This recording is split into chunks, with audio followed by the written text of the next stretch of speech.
जीव हमारी जाति है, मानव धर्म हमारा। हिंदू मुस्लिम सिख ईसाई धर्म नहीं कोई न्यारा।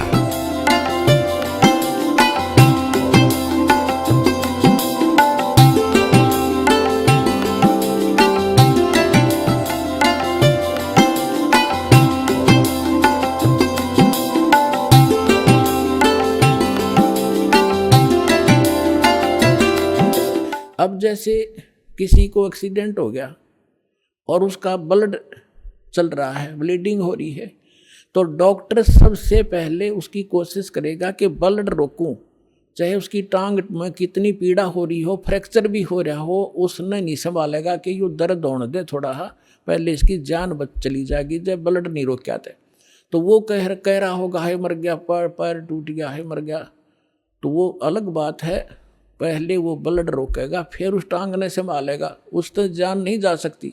तो इसी प्रकार आप यहाँ आए हो केवल एक उद्देश्य लेकर, और परमात्मा को पता है कि कल ने इसके ऊपर एक ऐसी आपत्ति आओगी, इसकी जान जानी है या कोई और भयंकर अटैक है इसके ऊपर, तो पहले मालिक आपके उस संकट ने हटावेगा जो भविष्य में और आने वाला इससे भयंकर।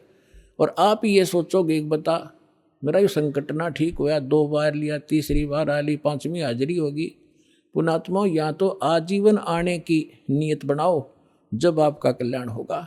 ऐसा बालक नहीं भगवान के झाड़े ला देर जा तुम अपने राज्य रम अपने राज्य, नहीं, आपके असंग जन्म का कोड कटेगा यहाँ से।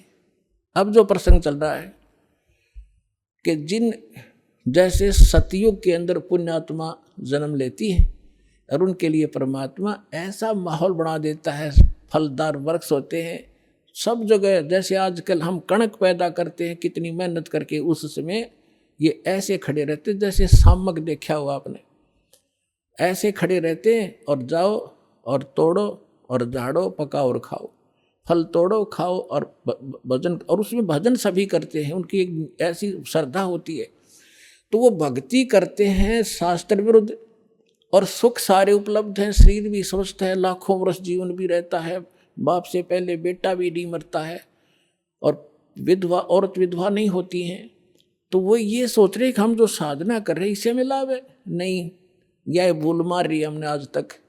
तो वो उस सतयुग में कौन प्राणी जन्म लेंगे, ये बहुत असंख्य युगों से चला रहा है। अब जैसे ये समय अब चल पड़ा, जो भगवान पुण्यात्मा है इस ज्ञान से संपर्क में रहेंगे, भक्ति ठीक करते रहेंगे तो ये पार हो जाएंगे। अब अरबों खरबों प्राणी पार होंगे अब इस पिछली पीढ़ी में इस ज्ञान, और क्योंकि परमात्मा ने 3 युग इंतजार की है इस समय के लिए। और कैसे परमात्मा किस प्रकार ऐसे छुपा लुका छिपी करके और भक्ति बचा के लाए हैं, आप इस ज्ञान से परिचित होगे तब पता चलेगा। कहीं भी जैसे आप सोचा करते श्री कृष्ण ने साड़ी बढ़ा दी द्रौपदी की, श्री कृष्ण नर के बस का ना था कुछ भी। परमात्मा की श्रद्धा बनाए रखने के लिए परमात्मा कहते मैं ही 100 छल छिद्र करता हूँ, वही उसी संत का रूप बनाकर चले जाते हैं जो जिस गुरु पर आश्रित है और उसका काम कर देते। भगत में आस्था बनी रहती है, और वो ने सोचा मेरे गुरु से या इस साधना से ठीक हो गया, होता उसके पूर्व जन्म के संस्कारों से। तो परमात्मा ने इस भक्ति को बचा के जीवित रखना था, इसलिए आपको यहाँ तक लाए हैं। तो अब जो पार होंगे वो तो होंगे ही होंगे। मालिक का वचन है सकल सृष्टि प्रवानिक होई, पूरा विश्व और नाम लेगा, मोक्ष होगा। फिर क्या होगा कि लास्ट में फिर ये तो स्वभाव है इस गंदे लोग का, एक फिर धीरे धीरे चाहकर परंपरा बिगड़ना शुरू हो जाती है।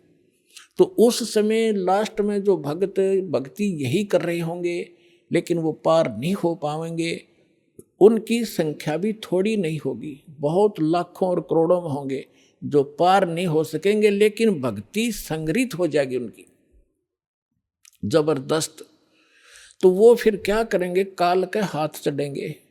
उन्हीं में से ब्रह्मा विष्णु महेश ये देव और ये सब बनाए जाएंगे, गणेश और ये जो जितने भी देवता हैं, इंद्र कुबेर वरुण धर्मराज, ये 33 करोड़ देवता इन्हीं में से सिलेक्टेड होते हैं।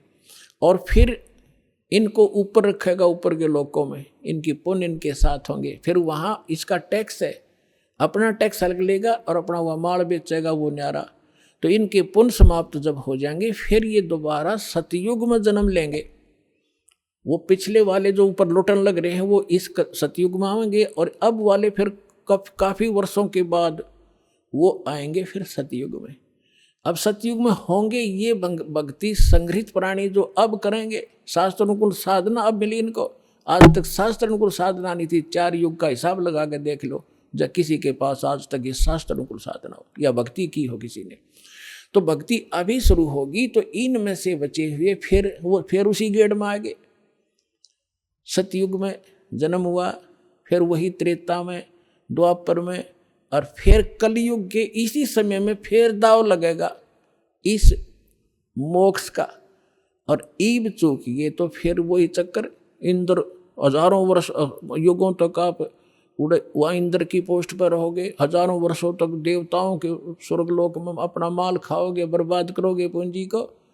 और फिर यदि आगे भगवान फिर कोई संत नहीं मिले, इतने जन्म मनुष्य के होकर भी फिर आप 84 लाख योनियों में चक्कर खाओगे। तो ये आज का विषय था कि आज आपको वो दाव लगा है, इसको संभाल के रखना। आपको मानव शरीर प्राप्त हुआ है। आपको 600 वर्ष पहले परमात्मा आए थे, तब भी आप मालिक के शरणों में थे। 64 लाख शेष थे, ये 64 लाख तक पहले आएंगे। उसके बाद फिर परमात्मा ने ये अपना प्रचार फैला दिया है।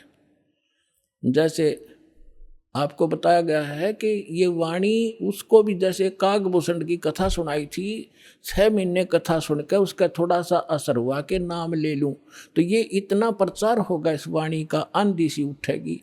तो वो जो टर्न वाइज भी जिनका नंबर मनुष्य का आया है वो कुछ दिन के बाद आ जाएंगे, शरण में आना पड़ेगा और इस प्रकार ये सबका मोक्ष होगा। बोलो सतगुरुदेव।